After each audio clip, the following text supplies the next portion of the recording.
Assalamualaikum warahmatullahi wabarakatuh.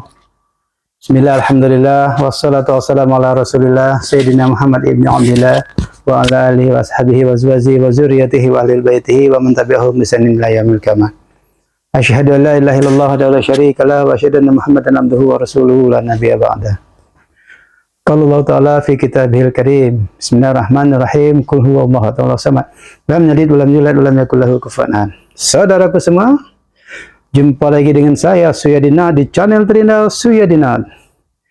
Oke, seperti biasa saya mengajak kita untuk teruslah mengeluhkan tentang negeri ini, mengeluhkan tentang tingkah laku dan kebiasaan serta budaya terbaru anak-anak muda sekarang dan budaya terbaru bangsa Indonesia akhir-akhir ini. Karena apapun yang ada di sekitar kita, semua patut kita keluhkan, bukan menyesali, bukan mengingkari, tapi memberikan komentar tentang apa yang seharusnya, yang di hadapan kita itu seharusnya tidak terjadi seperti itu. Tapi seperti itulah kenyataannya.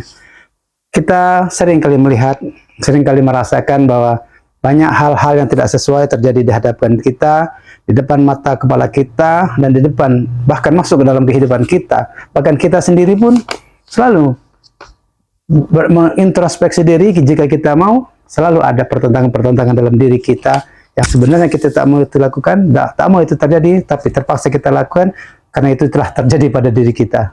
Wallahu a'lam bishawab. Para saudaraku semuanya, pada video kali ini saya akan menyampaikan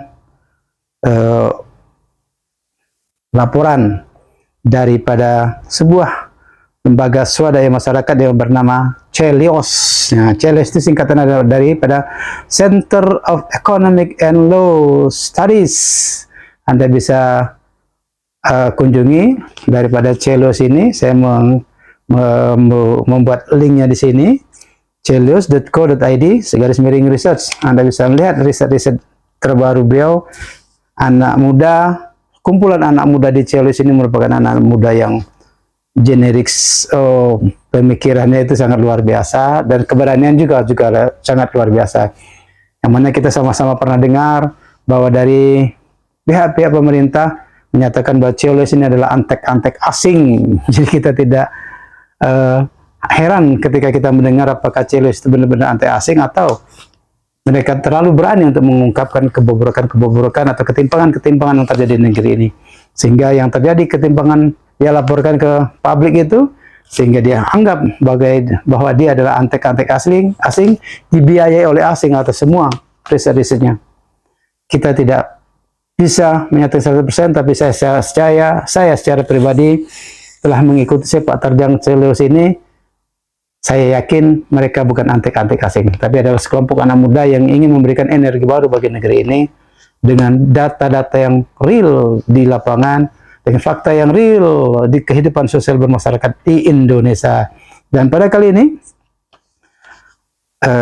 saya membuat atau kepala daripada judul daripada video ini adalah Republik Oligarki Indonesia.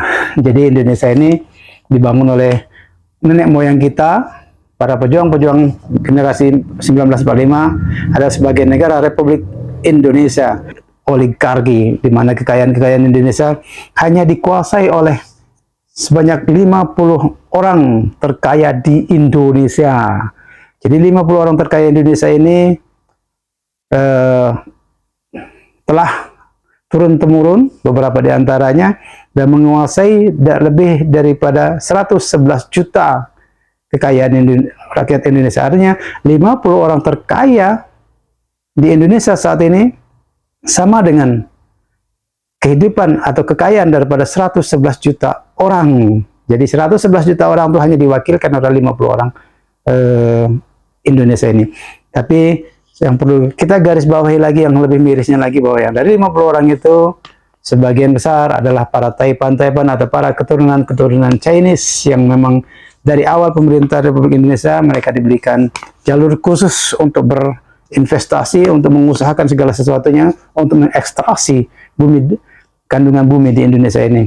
Dan sekarang mereka menikmatinya, anak keturunannya menikmatinya, terbukti dengan ada 50 orang terkaya di Indonesia, yang kita sebut 50 orang adalah oligarki. Memang ada beberapa yang orang asli pribumi menjadi kaya, tetapi itu tidak sampai 20-30% tidak sampai di sana. Artinya sebagian besar adalah Taipan. Dan saya tidak mengungkapkan kenapa lebih detail lagi mengenai Taipan ini, karena kita tidak ada rasisme di sini. Mereka memang gesit dan getol, tetapi tentu dengan segala mungkin ada tipu daya karena kerjasama dengan aparat pemerintahan, dengan aparat kekuasaan, dan aparat kekuasaan pun mendukung semua kegiatan mereka dengan mungkin ada kong kali kong di belakangnya. Kita sama-sama pahami, mungkin kita sama-sama mengetahui hal itu, tapi kita tak mampu untuk mengungkapkannya. Dan itu telah terjadi sejak Indonesia merdeka. Celios, saya membaca laporan dari grup anak muda ini yang cukup menjadi think tank-nya, sepertinya bisa diangkat sebagai think tank-nya Republik Indonesia, bukan think tank-nya Republik Oligarki Indonesia. Dia ini adalah orang-orang cerdas.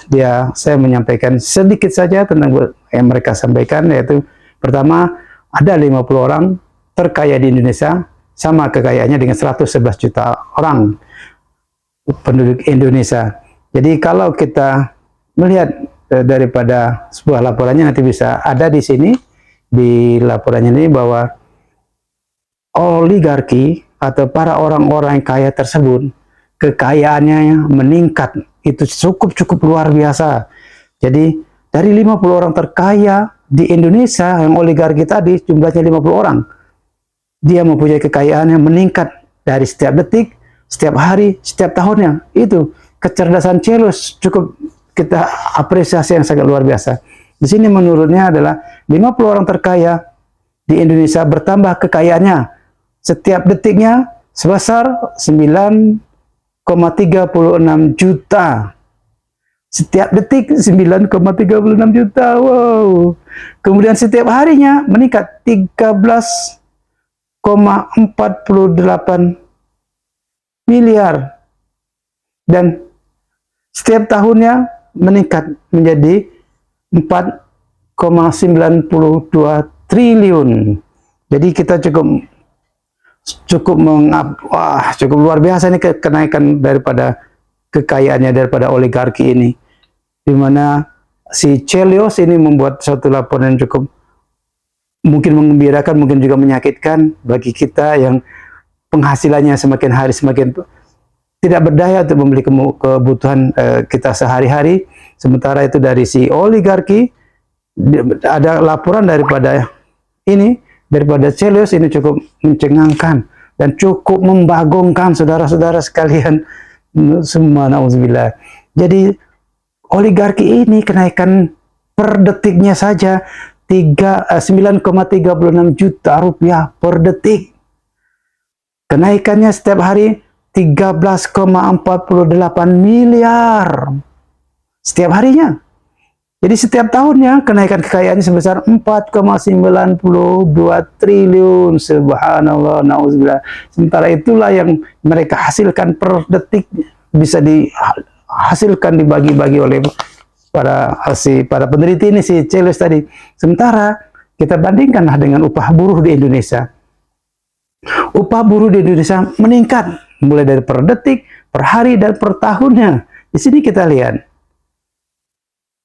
upah buruh di Indonesia itu per detiknya meningkat 1,47 rupiah. 1,47 rupiah. Lihat di sini ada. Kemudian setiap harinya meningkat 2.113 rupiah. 2.113 rupiah meningkat per harinya. Sementara setiap tahunnya meningkat 760.728 rupiah. Jadi setiap tahunnya meningkat 760.728 rupiah, tidak sampai 1.000, tidak sampai itu, hanya sedikit sekali. Jadi kita cukup membagongkan bagi kita di negeri kita ini, bahwa oligarki, wajarlah kita disebut sebagai sebuah negara republik oligarkis. Di sini peningkatannya gaji buruh itu per tahun per detiknya adalah 1,47 rupiah. Saya ulangi, saya sangat karena perbedaan terlalu antara langit dan bumi ini. Jadi gaji buruh itu per detiknya meningkat 1,47 rupiah. Bandingkan dengan oligarki, per detiknya meningkat kekayaannya 9,36 juta per detik. Kemudian buruh naik gajinya per hari sebesar 2.113 rupiah. Sementara oligarki menaikkan pendapatnya setiap harinya 13,48 miliar. Antara langit dan bumi. Kemudian buruh meningkat gaji per tahunnya sebesar 760.728 rupiah per tahun. Sementara oligarki setiap tahunnya meningkat kekayaannya 4,97 triliun. Inilah kenyataan yang tidak bisa kita hingkari, yang tidak bisa kita biarkan seperti itu saja. Tapi mungkin dari sisi positifnya mungkin kita bisa belajar kepada mereka. Tapi kita tidak tahu akan belajar bagaimana kalau mendingan kita gaji buruh aja seperti itu, belum lagi gaji PNS peningkatannya ya bisa kita tahu sendiri lah bagaimana. Melalui demonstrasi dulu baru gaji-gaji PNS naik dan sebagainya. Tapi ini kenaikan antara oligarki dan juga upah buruh sangat luar biasa perbedaannya.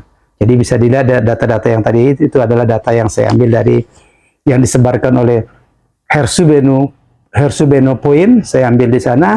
Tapi Hersubeno Point menyampaikan berita daripada Chelios tadi, luar biasa. Dan tentu yang sebagai garis puncaknya, pada puncak menara esnya adalah tentang kekayaan si Gibran Raka Buming Raka, anaknya Pak Jokowi itu. Kita tidak menyebutkan jumlahnya di sini, tetapi adalah sebuah perbandingan bahwa kekayaan Gibran itu bagi generasi muda yang aktif bekerja siang malam 24 jam kerja, untuk menyaingi kekayaannya dengan Gibran itu membutuhkan waktu 104 tahun. Jadi butuh 104 tahun bagi generasi muda yang aktif bekerja di Indonesia ini untuk menyamai kekayaan Gibran saat ini. Jadi dari 50 orang itu termasuklah Gibran di dalamnya. 104 tahun kita bekerja banting tulang siang malam 24 jam baru bisa menyamai kekayaan Gibran saat ini. Kalau dia tidak berafiliasi dengan kekuasaan atau dengan bapak yang sebagai presiden, kira-kira menurut pendapat Anda semua yang menonton video ini dengan YouTube ini, silakan sampaikan komentarnya. Apakah dia bisa seperti itu? Apakah memang pengaruh dari bapaknya itulah maka dia atau kita generasi muda yang kerjanya aktif siang malam 24 jam bisa menyamai kekayaan dengan Gibran saat ini, yaitu selama kita bekerja selama 104 tahun ke depan. Apakah bisa menyamainya?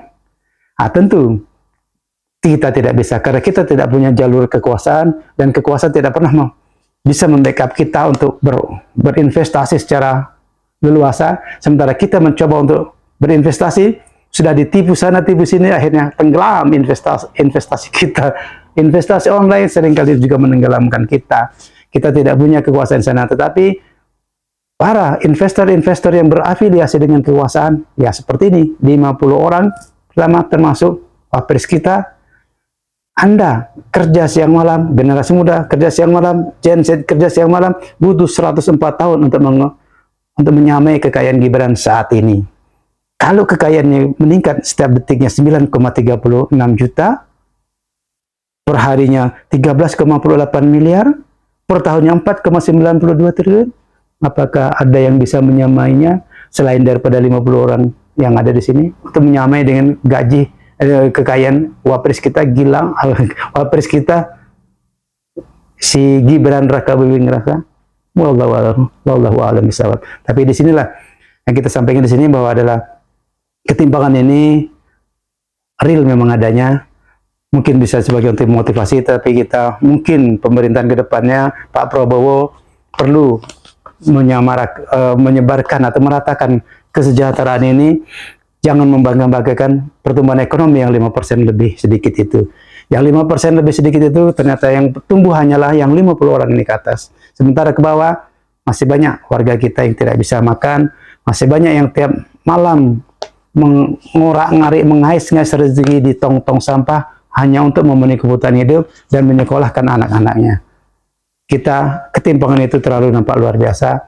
Mungkin Pak Prabowo bisa mengambil solusi yang lebih hebat untuk bagaimana menerapkan agar orang-orang terkaya ini dibebani pajak yang seimbang, sehingga pajak itu bisa untuk mensejahterakan rakyat-rakyat yang lainnya, tercapai keadilan sosial bagi seluruh rakyat Indonesia. Kalau tidak seperti itu, pajak yang tidak merata, orang banyak yang menipu-nipu pajak sana, pajak sini, khusus para oligarki yang orang kaya itu banyak menipu pajaknya, tentu kekayaan tidak bisa merata kepada seluruh rakyat Indonesia. Akhirnya yang kaya tetap menjadi kaya, semakin kaya, yang miskin semakin terjepit.